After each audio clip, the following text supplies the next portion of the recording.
নমস্কার। যুক্তি তর্ক সঙ্গে অর্কই আপনাদের স্বাগত। আপনাদের সঙ্গে আমি অর্কপ্রভ সরকার।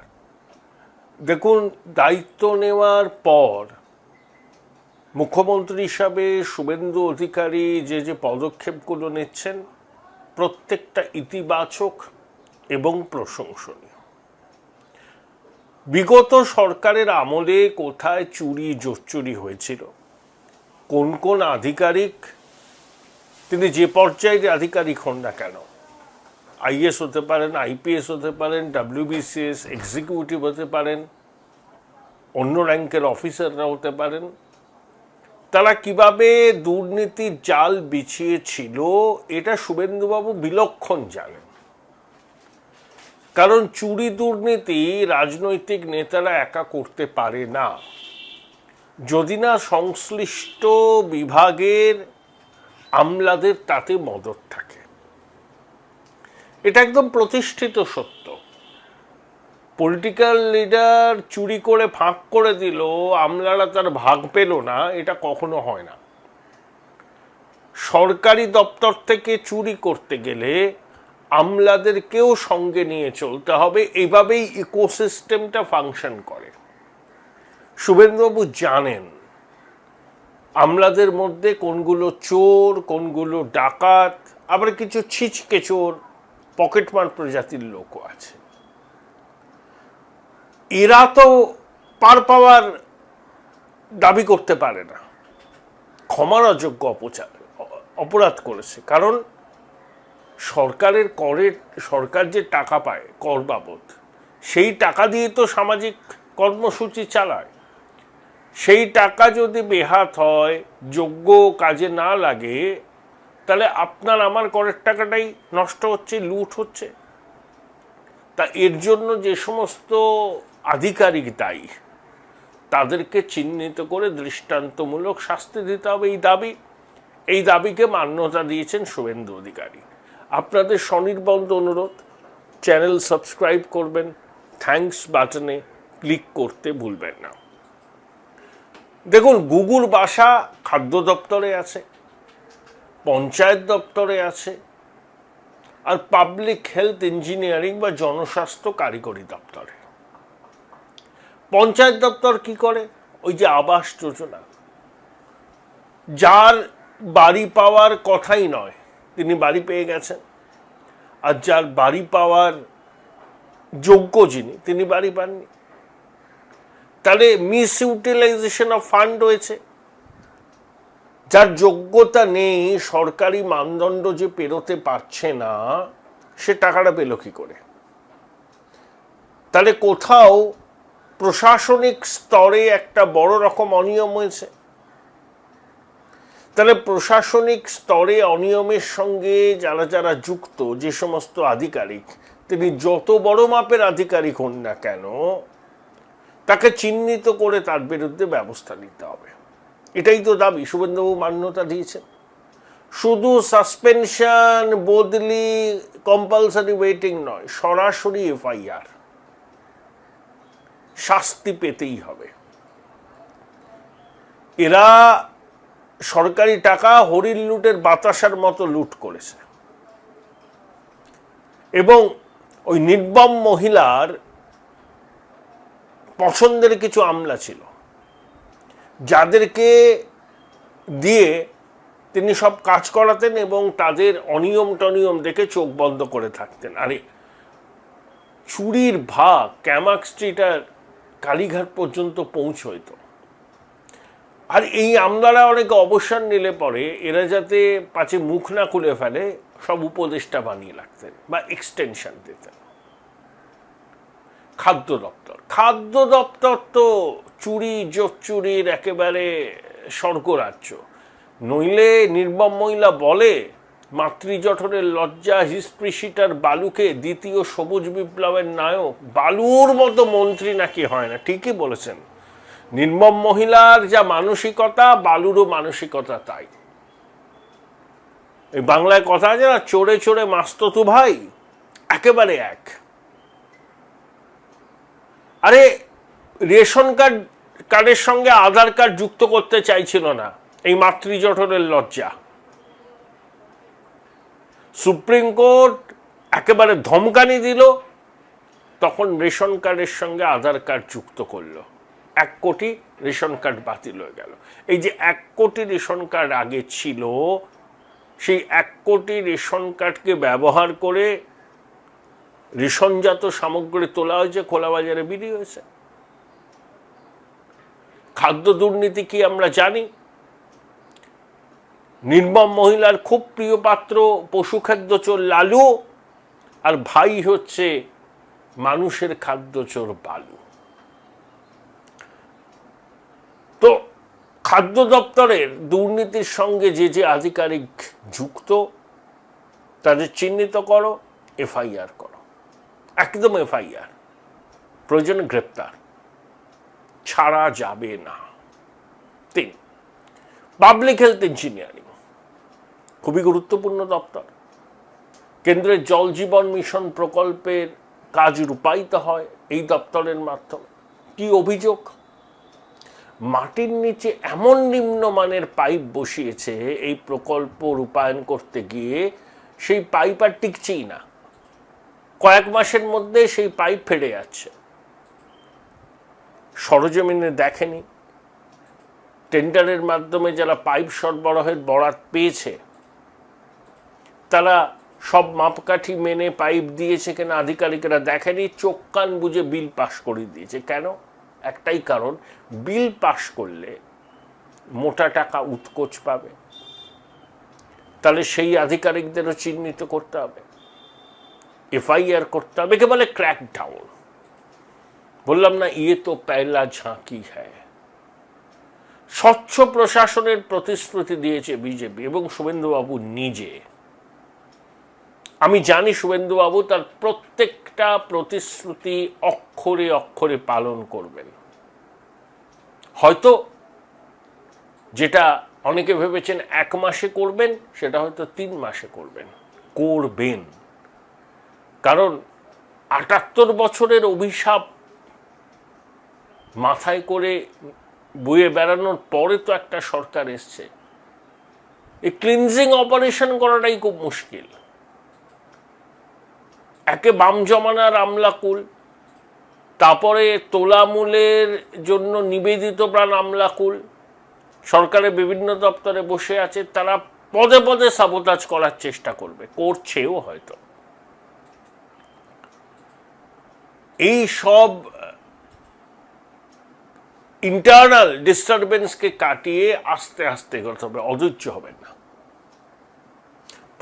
সংকল্পপত্রে যে যে প্রতিশ্রুতি দেওয়া হয়েছে সেই প্রতিশ্রুতিগুলো পূর্ণ হবে, দিয়েও আপনারা পাবেন, অধৈর্য হবেন না। 30 তারিখ তো বৈঠক ডাকা হয়েছে, এখন থেকে কিছু কিছু মহলে নানা রকম প্রশ্ন করা হচ্ছে। আমি একটা অদ্ভুত জিনিস দেখলাম, যে সরকারি কর্মচারীরা সংবাদ মাধ্যমের সামনে মুখ খুলতে পারবেন না। এটা কি নতুন কিছু? ওদের সার্ভিস রুলে আছে, পুরনো আইনে আছে, সেটা আদেশনামার আকারে করা হয়েছে। কিন্তু আদেশনামাটা পড়ে দেখবেন, সেখানে কিন্তু বলা নেই যে দাবি দেওয়া আদায়ের জন্য বিক্ষোভ সংগঠিত করতে পারবেন না, একবারও বলা নেই। বলা হয়েছে সরকারি নীতি, সরকারি ফাইল, এইসব বিষয় নিয়ে সংবাদ মাধ্যমের সাথে কথা বলা যাবে না। সংবাদ মাধ্যমের সাথে যদি কথা বলতে হয়, প্রয়োজনে অনুমতি নিতে হবে। এতে তো বাক স্বাধীনতার প্রশ্নটা আসছে না। এতে বাক স্বাধীনতার প্রশ্নটা কোথায়? সরকারি কর্মচারীরা সরকারের কাজকর্ম নিয়ে সংবাদ মাধ্যমের সামনে মুখটা কেন খুলবেন? তাদের দাবি দেওয়া, তারা যদি বঞ্চিত মনে করেন, নিশ্চয়ই আন্দোলন করবেন, প্রতিবাদ সংগঠিত করবেন, সেটা নিয়ে তারা সংবাদ মাধ্যমের সাথে কথা বলতে পারে। কিন্তু সরকারের নীতির সমালোচনা, সরকারের অংশ হয়ে, সরকারি কর্মচারীরাই তো সরকারের অংশ, তারা কিন্তু করতে পারেন না।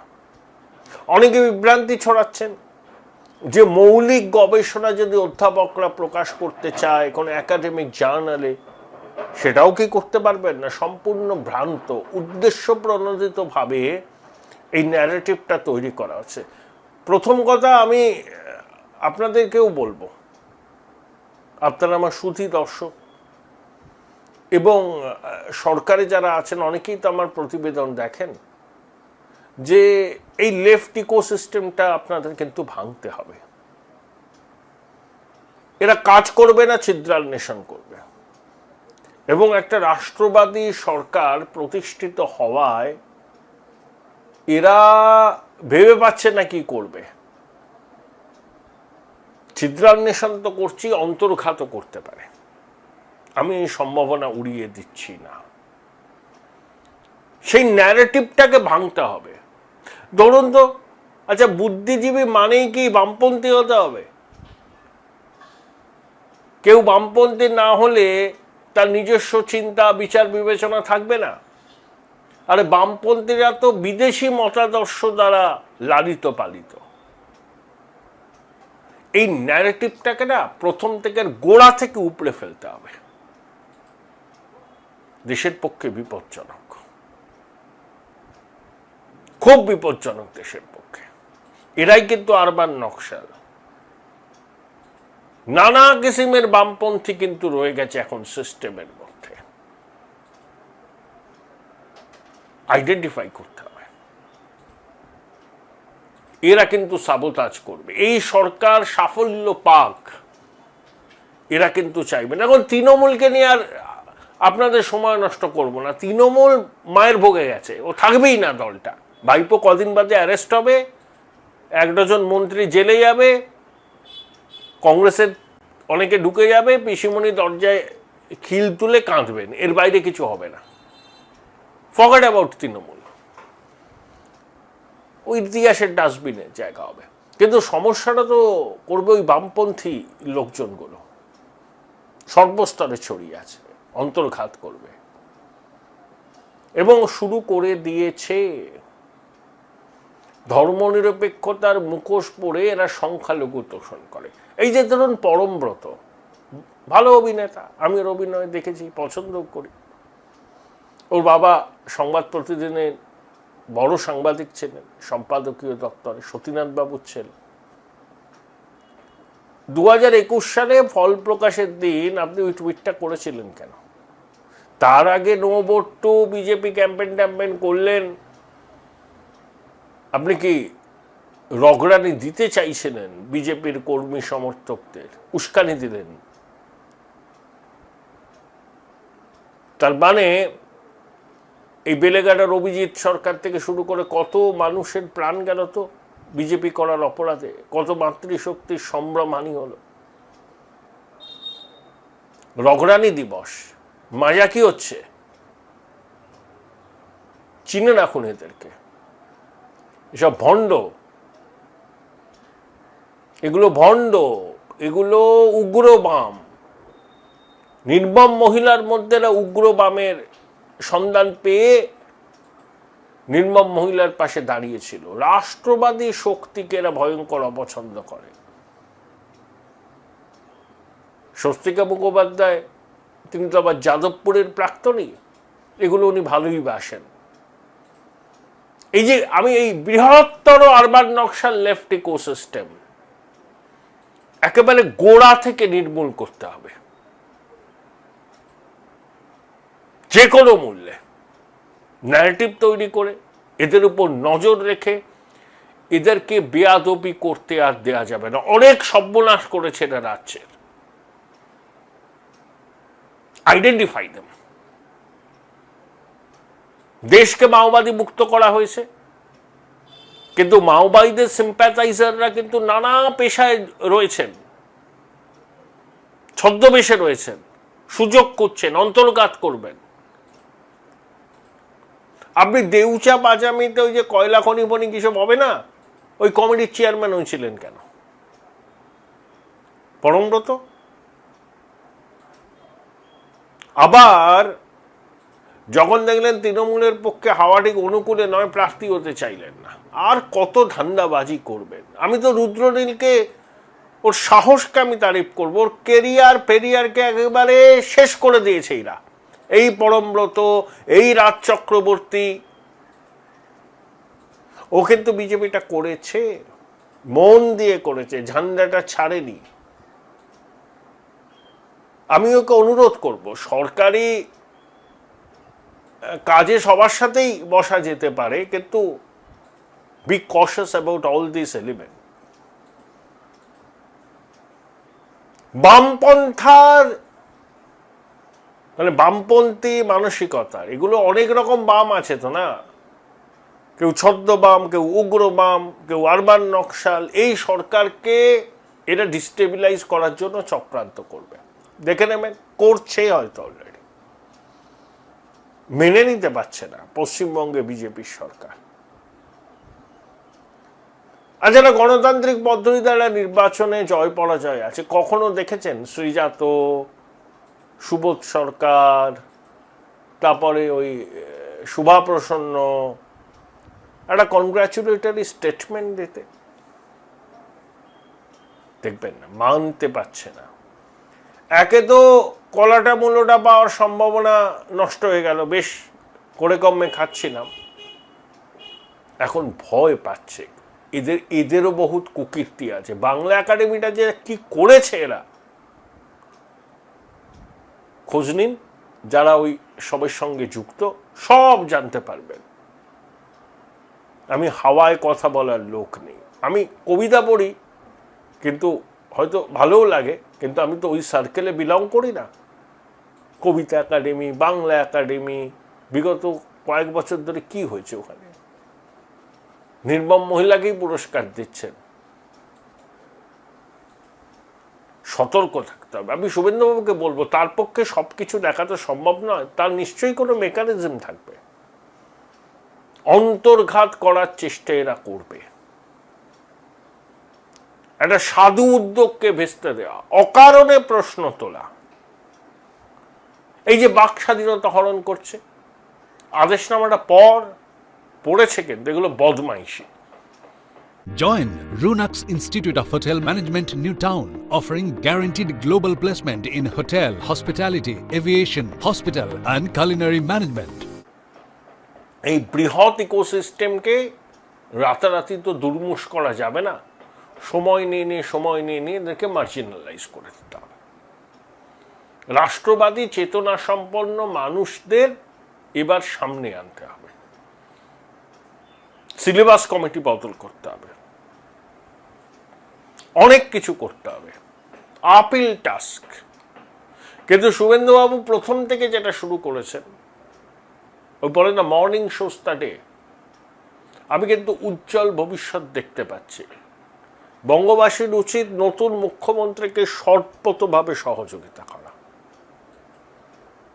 সমালোচনা নিশ্চয়ই করবেন, কিন্তু এটা সমালোচনার সময় নয়। কনস্ট্রাকটিভ সমালোচনা করলে সরকার, কি বলবো, নিজের ভুল করলে সেই ভুল শুধরোতে পারে। কিন্তু এখন তো সমালোচনা করার সময় নয়, যখন করার তখন করবেন। এই তো কটা দিন হলো, মহা ডাকাতির সাম্রাজ্য তৈরি করে গেছে, কোষাগারের হাল একেবারে কিচ্ছু নেই, ঠনঠন গোপাল। এখান থেকে রাজ্যকে ঘুরে দাঁড়াতে হবে, এবং শুভেন্দু পারবেন এটা। আর বাংলা সংবাদ মাধ্যমের একটা অংশের ভূমিকা নিয়ে নতুন করে বলার নেই কিছু। এই যে শান্তনু সিনহা বিশ্বাস, জয় কামদারের সহযোগীদের 9টা জায়গায় এনফোর্সমেন্ট ডিরেক্টরেট 22 মে সকাল থেকে রেড চালাচ্ছে, এবং টিভি চ্যানেলগুলো তারস্বরে সঞ্চালক এবং সঞ্চালিকা চিৎকার করছেন, কার্যত চিৎকার করছেন, এই ইডি গেল, ওই ইডি গেল। এই শান্তনু বিশ্বাস যে একটা মহা ফেরেববাজ, নির্মম মহিলার বিশ্বস্ত সহযোগী এবং উর্দিধারী ডাকাত, সংবাদ মাধ্যম জানতো না, সব জানতো। বিশ্ব মজুমদার জানতো না, সব জানতো। তখন বলেননি কেন? তখন বলতে কি হতো? পার্থ মানিক যে চুরি করে ফাঁক করে দিচ্ছে চাকরি, কেউ জানতো না। সাংবাদিকদের একটা শ্রেণী সুবিধাভোগী, সব প্রশ্রয় দিয়েছেন আপনারা। তার জন্য রাজ্যটার এই হাল, দায় এড়াতে পারেন না। এই কথাগুলো বলতেই হবে। অতএব পশ্চিমবঙ্গের মানুষদের বলবো, রাজ্যটাকে তো ভালো করতে হবে, ছেলেমেয়েগুলো যাতে এখানে ফিরে আসার সুযোগ পায় চেষ্টা তো করতে হবে, পরিযায়ী হিসাবে যাতে ছেলেমেয়েদের বাইরে না যেতে হয় সেটা তো চেষ্টা করতে হবে। অলওয়েজ একটা পজিটিভ স্পিরিট নিয়ে ভাবুন, পজিটিভ ভাইব যাদের থেকে বেরোয় না তাদের সঙ্গে মিশবেন, কিছু হবে না। এই যে পেশাদার নৈরাশ্যবাদীদের সঙ্গে একদম মিশবেন না, এটা আমি আপনাদের অনুরোধ করছি। অলওয়েজ যারা পজিটিভ ভাইবস নিয়ে চলে, সদর্থক চিন্তা ভাবনা করে, তাদের সঙ্গে থাকুন, দেখবেন রাজ্যটা খুব ভালো হবে। স্বাধীনতার ঠিক পরে দেশের জিডিপির 11-12% অংশীদারি ছিল পশ্চিমবঙ্গের, এখন সেটা 6%-এর নিচে। সময় লাগলেও দেখবেন আমরা উন্নত রাজ্যগুলোর সঙ্গে এক বন্ধনীতে চলে আসবই। কয়েক বছরের অপেক্ষা। 78 বছরের অদৃষ্টের সঙ্গে অভিসারের পর তো আপনারা সহ্য করেছেন, এবার আশায় বুক বেঁধে তৈরি থাকুন। সেই দিনটাও খুব বেশি দেরি নয়, যখন মহারাষ্ট্র, কর্ণাটক, তামিলনাড়ুর সঙ্গে এক নিঃশ্বাসে পশ্চিমবঙ্গের নাম উচ্চারিত হবে শিল্প বাণিজ্যের গন্তব্য হিসাবে। সদর্থক থাকুন, পজিটিভ ভাইবস নিয়ে চলুন, তাহলেই আমরা নতুন বাংলা করতে পারবো। বাংলা বলবো না, নতুন পশ্চিমবঙ্গ করতে পারবো। পশ্চিমবঙ্গ ঐতিহাসিকভাবে সৃষ্টি হয়েছে, এটা বাংলা নয়, এটা পশ্চিমবঙ্গ। 20শে জুন যার জন্মদিন। উচ্চ মাধ্যমিকের পর উজ্জ্বল ভবিষ্যৎ গড়তে NCHMCT পর্যটন দপ্তর, ভারত সরকারের hospitality and hotel management, Paschimbanga সরকারের মাকাউটের BBA BCA, fashion design, aviation tourism, culinary arts পড়ো SBI HM কলেজে। স্টুডেন্ট ক্রেডিট কার্ড ও ব্যাংক লোন পাবে SBI HM এ পড়লে। কোর্সের শেষে SBI HM দেশ ও বিদেশে চাকরির ব্যবস্থা করে থাকে। SBI HM হলো পশ্চিমবঙ্গের সেরা ম্যানেজমেন্ট কলেজ। SBIHM.com। বোলপুর শহরের কোলাহল থেকে মাত্র 20 মিনিট দূরেই রয়েছে সুন্দর রিসর্ট, যেখানে পেয়ে যাবে স্পেশিয়াস আর এস্থেটিক্যালি ডিজাইন রুম। তোমরা যারা গ্রুপে যাও তাদের জন্য আছে কমফোর্টেবল গ্রুপ স্টে অপশন, আর কাপলদের জন্য রয়েছে লাক্সারিয়াস সুইট রুম, তার উপর আবার ফ্ল্যাট 10% অফ। এখানে প্রকৃতির মাঝে তোমরা পেয়ে যাবে একটা সুন্দর সুইমিং পুল, ছোটদের জন্য প্লে এরিয়া আর একটা এস্থেটিক সেলফি কর্নার। প্রপার্টিটা পুরোটাই পেট ফ্রেন্ডলি, আর এখানে আছে অনেক কিউট ছোট ছোট র্যাবিটস। সকালের ব্রেকফাস্ট থেকে ডিনার পর্যন্ত পেয়ে যাবে একদম হোমলি কমফর্ট ফুড, যা এক কথায় অসাধারণ।